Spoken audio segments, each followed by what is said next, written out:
ಇದು ಉನ್ನತ ಶಿಕ್ಷಣ ಸಚಿವ ಡಾಕ್ಟರ್ ಎಂ ಸಿ ಸುಧಾಕರ್ ನೋಡಲೇಬೇಕಾದಂತಹ ಸುದ್ದಿ. ಬೆಂಗಳೂರಿನ ಪ್ರತಿಷ್ಠಿತ ಮಹಾರಾಣಿ ಕ್ಲಸ್ಟರ್ ವಿವಿಯ ಹಂಗಾಮಿ ಕುಲಪತಿ ಮಂಜುನಾಥ್ ಅವರ ಗಮನಕ್ಕಿದೆಯಾ ಈ ಮಾಹಿತಿ? ವಿದ್ಯಾರ್ಥಿಗಳ ಬೆವರಿನ ಹಣಕ್ಕೆ ಕನ್ನ ಹಾಕಿದ ಆ ಅದೃಶ್ಯ ಹಸ್ತಗಳು ಯಾರು?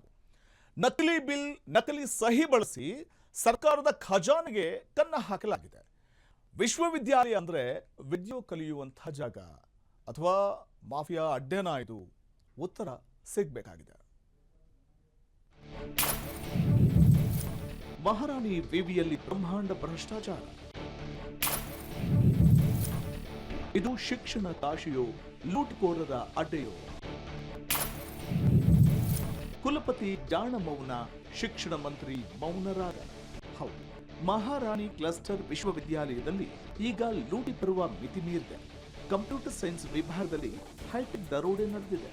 ಉಪನ್ಯಾಸ ನೀಡಿದ ತಜ್ಞರ ಹೆಸರಲ್ಲಿ ಲಕ್ಷ ಹಣ ಲೂಟಿ ಮಾಡಲಾಗಿದೆ ಎಂಬ ಆರೋಪ ಕೇಳಿಬಂದಿದೆ. ವಿದೇಶದಲ್ಲಿರುವ ಉಪನ್ಯಾಸಕರಿಗೆ ವಿವಿಯಿಂದ ಸಂಬಳ ನೀಡಲಾಗಿದೆ. ಗೈರಾದ ತಜ್ಞರಿಗೆ ತಲಾ 48,000 ರೂಪಾಯಿ ಸಂಭಾವನೆ ಸಂದಾಯವಾಗಿದೆ. ಕಾರ್ಯಕ್ರಮವೇ ನಡೆಯದ ಮೇಲೆ ಈ ಹಣ ಯಾರ ಜೇಬಿಗೆ ಇಳಿಯಿತು? ಇದು ಜ್ಞಾನದ ಹಂಚಿಕೆಯೋ ಅಥವಾ ಅಕ್ರಮವಾಗಿ ಹಣದ ಹಂಚಿಕೆಯೋ? ಜಿಎಸ್ಟಿ ಜಾಲದ ಮೂಲಕ ಇಲ್ಲಿ ವ್ಯವಸ್ಥಿತ ಸ್ಕ್ಯಾಮ್ ನಡೆದಿದೆ. ಸುಮಾರು 1.83 ಲಕ್ಷ ಮೊತ್ತದ ಬಿಲ್ಗಳನ್ನು ಕಾಗದದ ಮೇಲೆ ಸೃಷ್ಟಿಸಲಾಗಿದೆ.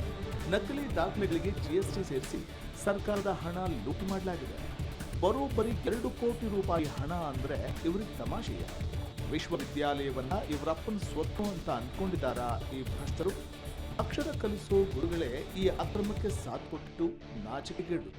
ಜನರ ತೆರಿಗೆ ಹಣ ಅಂದ್ರೆ ಅಧಿಕಾರಿಗಳಿಗೆ ಅಷ್ಟು ತಾತ್ಸಾರವೇ? ಈ ಕೋಟಿ ಲೂಟಿಕೋರರ ಬಣ್ಣ ಬಯಲು ಮಾಡಿದೆ ನಿಮ್ಮ ಫ್ರೀಡಂ ಟಿವಿ. ಈ ಬ್ರಹ್ಮಾಂಡ ಭ್ರಷ್ಟಾಚಾರದ ವಿರುದ್ಧ ಎಬಿವಿಪಿ ಮುಖಂಡರು ದೂರು ನೀಡಿದ್ದಾರೆ. ಲೋಕಾಯುಕ್ತಕ್ಕೆ ಪಕ್ಕಾ ಪುರಾವೆಗಳ ಸಮೇತ ದೂರು ಸಲ್ಲಿಕೆಯಾಗಿದೆ. ಆದರೂ ಇನ್ನೂ ಯಾಕೆ ಭ್ರಷ್ಟ ಅಧಿಕಾರಿಗಳ ಅಮಾನತಾಗಿಲ್ಲ? ಸರ್ಕಾರ ಈ ವಿಚಾರದಲ್ಲಿ ಯಾಕೆ ಮೌನಕ್ಕೆ ಶರಣಾಗಿದೆ ಎಂಬ ಪ್ರಶ್ನೆಗಳು ಸಹಜವಾಗಿ ಉದ್ಭವಿಸಿವೆ. ಅಲ್ಲದೆ ಲೋಕಾಯುಕ್ತಕ್ಕೆ ದೂರು ಹೋದ ಮೇಲೆ ಲೂಟಿ ಅಧಿಕಾರಿಗಳ ಎದೆಯಲ್ಲಿ ನಡುಕ ಶುರುವಾಗಿದೆ. ಲೂಟಿ ಮಾಡಿದ ಪ್ರತಿ ಪೈಸೆಯನ್ನು ಸರ್ಕಾರ ಈಗ ವಸೂಲಿ ಮಾಡಲೇಬೇಕಿದೆ.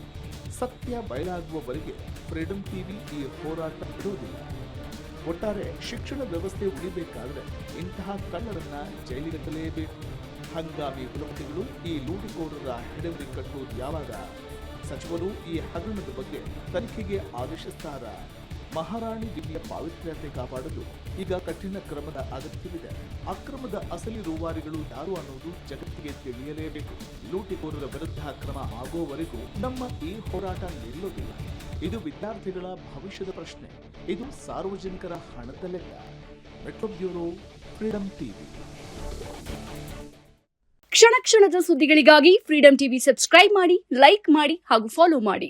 ಹೊಸ ಸುದ್ದಿಗಳ ನೋಟಿಫಿಕೇಶನ್ಗಾಗಿ ಬೆಲ್ ಐಕಾನ್ ಮೇಲೆ ಕ್ಲಿಕ್ ಮಾಡಿ.